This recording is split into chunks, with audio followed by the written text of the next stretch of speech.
Good morning दोस्तों। संजय कुमार धीरे channel में आप सभी का स्वागत है। आज पढ़ेंगे संविधान की प्रकृति। ठीक है, ये CGPSC का प्रश्न पत्र 3 का भाग 2 है, जिसका एक टॉपिक दिया है संविधान की प्रकृति। तो चलो संविधान की प्रकृति को समझने की कोशिश करते हैं। तो यहाँ पर देखो क्या दिया है, भारतीय संविधान की प्रकृति। ठीक है,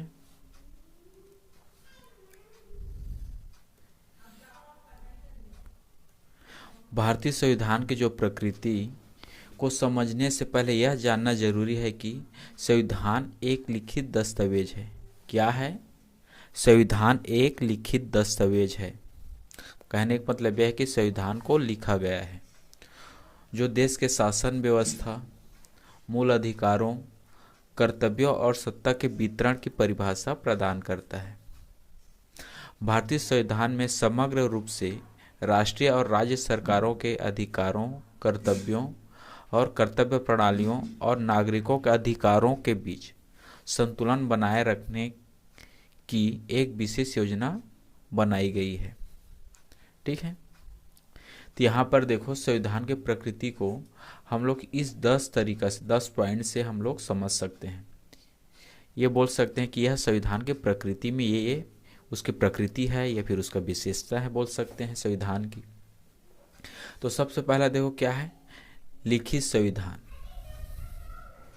दूसरा क्या दिया है, दृढ़ और लचीला संविधान। दृढ़ मतलब कठोर और लचीला संविधान। ठीक है, तीसरा है संविधान की संघीय प्रकृति। चौथा है संविधान की संसदीय प्रणाली। पांचवा दिया है न्यायिक स्वतंत्रता। छठवां है नागरिकों के अधिकार। और सातवां दिया है संविधान का धर्मनिरपेक्ष स्वरूप। आठवां दिया है समाजवादी सिद्धांत।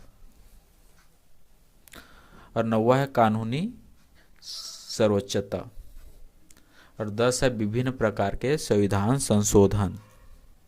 ठीक है, तो चलो बारी बारी से एक एक को समझते हैं। तो आपका ये पहला नंबर है, पहला है लिखित संविधान।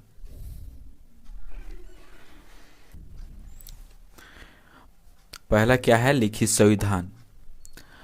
तो कहने का मतलब यह है कि जो भारत का जो संविधान है वो लिखा गया है, लिखित है।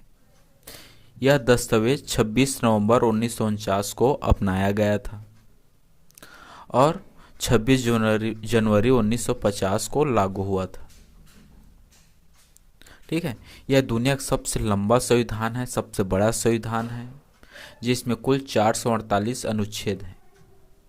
कितना है? 448 अनुच्छेद हैं, 12 भाग हैं, 22 अनुसूचियां हैं और इसको 104 बार संशोधन किया जा चुका है अभी तक, 2024 तक। ठीक है, और भी हो सकता है संशोधन कंडीशन के अनुसार से। अब दूसरा देखते हैं। दूसरा क्या है, ये दृढ़ है और लचीला संविधान है। ठीक है, दृढ़ संविधान है, इसका मतलब क्या है, संविधान के कुछ भागों को संशोधित नहीं कर सकते। ठीक है, संविधान के कुछ भागों को संशोधित करने के लिए विशेष प्रक्रिया से गुजरना पड़ता है। ठीक है, उदाहरण के लिए संविधान के मूल ढांचे में बदलाव नहीं किया जा सकता। लचीला संविधान का मतलब है कि संविधान के बहुत से अनुच्छेद को संसद के द्वारा हम लोग बदल सकते हैं, संशोधित कर सकते हैं। संशोधित करने के लिए क्या करना पड़ता है, उसको दोनों सदनों में बहुमत के साथ पारित होना पड़ता है। देखो, संविधान का अनुच्छेद 368 के तहत संशोधन प्रक्रिया का प्रावधान है। किसके तहत? 368 के तहत संशोधन की प्रक्रिया का प्रावधान है, जो इसे लचीला बनाता है। मतलब इसको हम लोग बदल सकते हैं, लेकिन कुछ बुनियादी विशेषताओं जैसे संघीय व्यवस्था और न्यायिक समीक्षा को संशोधित नहीं कर सकते। ठीक है, चलो अगला पॉइंट देखते हैं। तीसरा पॉइंट है संविधान की संघीय प्रकृति। ठीक है। तो यहाँ पर देखो भारतीय संविधान संघीय है, लेकिन इसमें केंद्रीकरण का भी तत्व समाहित है। संविधान का अनुच्छेद 1 के अनुसार भारत एक संघ है। आर्टिकल नंबर 1 में क्या बोला गया है कि भारत एक संघ है। इसमें विभिन्न राज्यों क्या है, ये विभिन्न राज्यों का एक संघ होगा जिसमें केंद्र और राज्य सरकारों के बीच शक्तियों का वितरण होता है। केंद्र सरकार और राज्य सरकारों के बीच शक्तियों का वितरण होता है, लेकिन क्या है, इसमें केंद्र सरकार को ज़्यादा शक्तियाँ दिया गया है। ठीक है, राज्य सरकार की अपेक्षा केंद्र सरकार को अधिक शक्तियाँ दिया गया है। ठीक है, चलो अगला पॉइंट देखते हैं। चौथा पॉइंट है संविधान की संसदीय प्रणाली। तो इसमें क्या है देखो, भारतीय संविधान की संसदीय प्रणाली ब्रिटिश प्रणाली से प्रेरित है। संसदीय प्रणाली किससे लिया गया है, तो ब्रिटिश से लिया गया है। ठीक है, इसमें संसद के 2 सदन होते हैं, एक तो लोकसभा, दूसरा राज्यसभा। प्रधानमंत्री और कैबिनेट मंत्री लोकसभा में बहुमत से आते हैं। ठीक है, किससे आते हैं, बहुमत प्राप्त करके प्रधानमंत्री और कैबिनेट मंत्री का चयन होता है लोकसभा में। वे सरकार का संचालन करते हैं। कौन, प्रधानमंत्री राज्य का संचालन करते हैं, सरकार का संचालन करते हैं। राष्ट्रपति जो राज्य का प्रमुख होता है केवल औपचारिक रूप से सत्ता पर होता है। ठीक है, उसके पास असंवैधानिक शक्ति नहीं होती, नाम मात्र का प्रमुख होता है। ठीक, हम लोग कई बार पढ़े हैं कि जो राष्ट्रपति होता है वो नाम मात्र का प्रमुख होता है। वास्तविक कौन होता है, असली में अगर देखा जाए तो सत्ता किसके पास होता है, तो प्रधानमंत्री के हाथ में होता है। कार्यकारी, विधायिका और न्यायपालिका के बीच कार्यों का विभाजन स्पष्ट देखने को मिलता है। चलो अगला देखते हैं। 5वां है न्यायिक स्वतंत्रता। भारतीय संविधान न्यायपालिका को पूर्ण स्वतंत्रता प्रदान करता है। संविधान यह सुनिश्चित करता है न्यायपालिका अपने कार्यों को स्वतंत्र रूप से करे। ठीक है, भारतीय संविधान न्यायपालिका को यह सुनिश्चित करता है कि वह अपने कार्यों को स्वतंत्र रूप से करे, किसी भी बाहरी दबाव के बिना निर्णय दें। ठीक है, संविधान में न्यायिक समीक्षा की व्यवस्था है जिसके द्वारा अदालतें यह सुनिश्चित कर सकती है कि संसद या राज्य विधानमंडल द्वारा बनाए गए कानून संविधान के अनुरूप है या नहीं। ठीक है, राज्य विधानमंडल जो भी कानून बनाते हैं तो इसको यह जो उच्च न्यायालय है या उच्चतम न्यायालय है ये देख सकता है कि भाई ये जो कानून बना है वो संविधान के अनुसार है कि नहीं। अगर संविधान के अनुसार नहीं है तो उसको वो रद्द कर सकता है या उसको बदलाव करने के लिए वो बोलता है। ठीक है, चलो अगला देखते हैं। नागरिकों के अधिकार। भारतीय संविधान के मूल अधिकारों का प्रावधान किया गया है। भारतीय संविधान में मूल अधिकारों का प्रावधान किया गया है जो नागरिकों को व्यक्तिगत स्वतंत्रता, समानता और न्याय का अधिकार प्रदान करता है। यह अधिकार अनुच्छेद 12 से 35 तक दिया गया है। ठीक है, और इस अधिकार के उल्लंघन होने से जो आदमी है वो डायरेक्ट उच्चतम न्यायालय तक जा सकता है। ठीक है, चलो अगला देखते हैं।